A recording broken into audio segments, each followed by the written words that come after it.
Students, आज की video में हम डिस्कस करने वाले हैं board of school education Haryana Bhiwani ने 2019 में हमारे सब्जेक्ट इंग्लिश का जो पेपर लिया था उसके सेट सी से आपके क्वेश्चन नंबर 8 पे 2 पोएम से 2 स्टेंजाज आते हैं। पोएट्री सेक्शन से वो हमें मिलते हैं और 2 स्टेंजाज में से एक स्टेंजा हमें चूज करके उसके 5 क्वेश्चंस के आंसर्स हमें देने होते हैं और यहाँ पर हमें मिलते हैं 5 मार्क्स। चलिए हम डिस्कस करते हैं। जैसे फॉर एग्जांपल हमारे यहाँ जो फर्स्ट स्टेंजा 2019 में क्वेश्चन नंबर 8 पर आया था, फर्स्ट स्टेंजा है जो हमारी पोएम फॉर एनी ग्रीगरी, वहां से ये आया है। अब हम डिस्कस करते हैं। Never shall a young man thrown into despair by those great honey coloured ramparts at your ear. अब देखिए रैम्पार्ट्स होता है defensive wall of a fort, एक किले की डिफेंसिव वॉल जिसको प्राचीर भी बोलते हैं। और कई जगह जो रैम्पार्ट्स है उसका मीनिंग बताया गया है outer parts of the ear, और जो कान के पीछे आप कह सकते हैं the portion of the hair of the women behind her ears, the portion of the hair of the women behind her ears, जो यंग वुमेन है उसके कान के पीछे गिरे हुए उसके बालों का जो पोर्शन है, जो हिस्सा है, उनको रैम्पार्ट्स कहा गया है। तो love you for yourself alone and not your yellow hair. तो सबसे पहली बात, यंग वुमेन है। इस स्टेंजा में जो यंग मैन है, जो लवर है, वो बोलने लग रहा है और वो कह रहा है यंग वुमेन को, एनी ग्रेगरी को, कि कोई भी इस वर्ल्ड में, कोई भी इस संसार में आपको ऐसा यंग मैन नहीं मिलेगा जो केवल आपको आपके लिए, love you for yourself alone, आपको केवल आपके लिए प्यार करे, आपके येलो हेयर को वो प्यार ना करे और आपके जो हनी कलर्ड रैम्पार्ट्स हैं उनकी वजह से एक यंग मैन को डिस्पेयर में,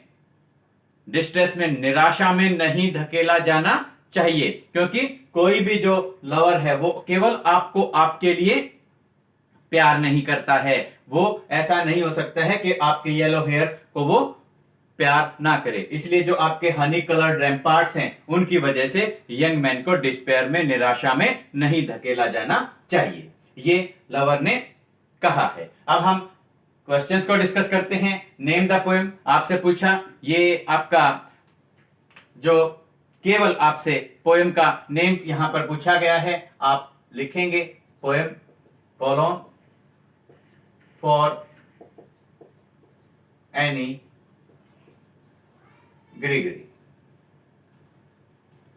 जहां तक पोएट की बात है, William Butler Yeats, W.B. Yeats हम लिखते हैं फॉर एनी ग्रीगरी, ये पोएम लिखी गई है। सेकंड हमारा क्वेश्चन हमें मिला है, what is the colour of women's hair. आप लिख सकते हैं हनी कलर्ड या ब्राउन हेयर या ब्राउन कलर, आप लिख सकते हैं येलो कलर। यहां पर येलो हेयर लिखा गया है तो आप लिख सकते हैं yellow colour. What will the man love her for, What will the man love her for? तो जो यंग मैन है या जो लवर है वो इस वुमेन को, एनी ग्रेगरी को, किस चीज के लिए प्यार करेगा? What will the man love her for? He will love her for her yellow hair. आप कोमा लगाकर और ऐड कर सकते हैं कि he will not love her for herself alone, कि कोई भी जो लवर है वो आपको केवल आपके येलो हेयर के लिए प्यार करेगा, आपको केवल आपके लिए प्यार नहीं करेगा। ऐसा तो केवल गॉड कर सकते हैं। He will love her for her yellow hair, आप इतना भी लिख सकते हैं, या आप लिख सकते हैं for her yellow hair। बिल्कुल छोटा सा आंसर हो गया, for her yellow hair, ये आप आंसर यहां पर लिख सकते हैं। इसके बाद में आपका आता है, what feature of the woman has put the young man into despair। तो आप यहां देखिए लिख सकते हैं फोर्थ क्वेश्चन के आंसर में आप लिखें her pride, her pride, Anne Gregory, young women, उसके जो प्राइड है, उसका जो घमंड है, इतना भी आप लिख सकते हैं। आप लिख सकते हैं her pride has put the young man into despair, ऐसा भी आप लिख सकते हैं। और आप लिख सकते हैं the portion of the hair of the women behind her ear,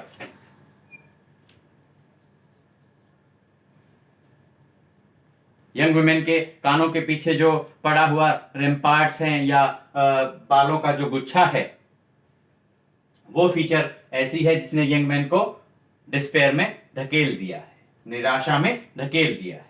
या यहां पर आप लिख सकते हैं हर रैम्पार्ट्स। जो भी आंसर आपको सही लगता है, हर प्राइड, हर रैम्पार्ट्स या the portion of the hair of the women behind her ears, ये तीनों ही आंसर्स हैं। आप कोई भी एक चूज करके जो आपको इजी लगता है वो आप लिख देंगे। नेक्स्ट है फाइंड फ्रॉम द स्टेंजा। इस स्टेंजा में से एक वर्ड है, उसका सेम वर्ड मीनिंग, सिनोनिम जिसको कहते हैं पर्यायवाची, वो आपको ढूंढकर बताना है। Defensive wall of a fort, तो आप लिखेंगे प्राचीर, ramparts, ramparts, defensive wall of अ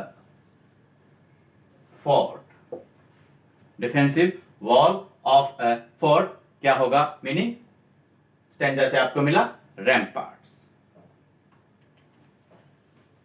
ये आपका फर्स्ट जो स्टेंजा है for any Gregory, William Butler Yeats की लिखी हुई जो ये पोएम है, इसके 5 क्वेश्चंस हैं, हमने यहां पर डिस्कस कर लिए हैं। नेक्स्ट हमारा जो स्टेंजा है, देखिए हम देखते हैं कौन सी पोएम से आया हुआ है। यह आया था सम से the world will and in fire. कुछ लोग, सम से मीन्स सम पीपल से, कुछ लोग कहते हैं द वर्ल्ड विल एंड, के संसार का अंत हो जाएगा, विनाश हो जाएगा। और अंत कौन करेगा? फायर, आग। सम से इन आइस, और कुछ लोग कहते हैं कि संसार का विनाश आइस कर देगी। From what I have tasted of Dzire, अब पोइट कहते हैं मैंने तो डिजायर को टेस्ट करके देखा है। डिजायर विश जो है, इच्छा है, उसको मैंने टच करके देखा है, छू करके देखा है। आई होल्ड विद दोज, यानी कि होल्ड मीन्स टू अग्री, मैं सहमत हूं with those who favour fire. Favour fire मतलब मैं उन लोगों का पक्ष लेता हूं जो ये कहते हैं कि संसार का अंत फायर से होगा। चलिए सॉल्व करते हैं। Name the poem fire and ice. आप कैसे करेंगे? आप ऐसे सिंपली पोएम लिखेंगे, कॉलन लगाएंगे, फायर एंड आइस। ये जो पोएम है फायर एंड आइस, इसके जो पोएट हैं वो रॉबर्ट फ्रॉस्ट हैं। यहां पूछा नहीं गया तो आपको लिखना भी नहीं है। इररेलेवेंट या जो चीज पूछी नहीं गई है वो अगर आप फालतू में लिखते हैं उसकी कोई वैल्यू नहीं है, कोई मार्क्स आपको नहीं मिलेंगे, उल्टे आपके जो मार्क्स हैं वो डिडक्ट हो जाएंगे, कट जाएंगे। सेकंड आपका क्वेश्चन पूछा गया है what is fire a symbol of. Fire किस चीज का सिंबल है? तो आप लिखेंगे fire is a symbol of heat of Dzire. या सिंपली आप लिखें फायर मीन्स डिजायर, या आप और तरीके से लिखें fire means heat of Dzire, इच्छाओं की आग। देखिए जो भी आंसर आपको सही लगता है इन 3 आंसर्स में से वो आप कोई भी यहां पर लिख सकते हैं। What is ice a symbol of. Ice किस चीज का सूचक है? तो आप सिंपली लिख सकते हैं हेटर्ड, लिख सकते हैं हेट, या लिख सकते हैं ice is a symbol of hatred.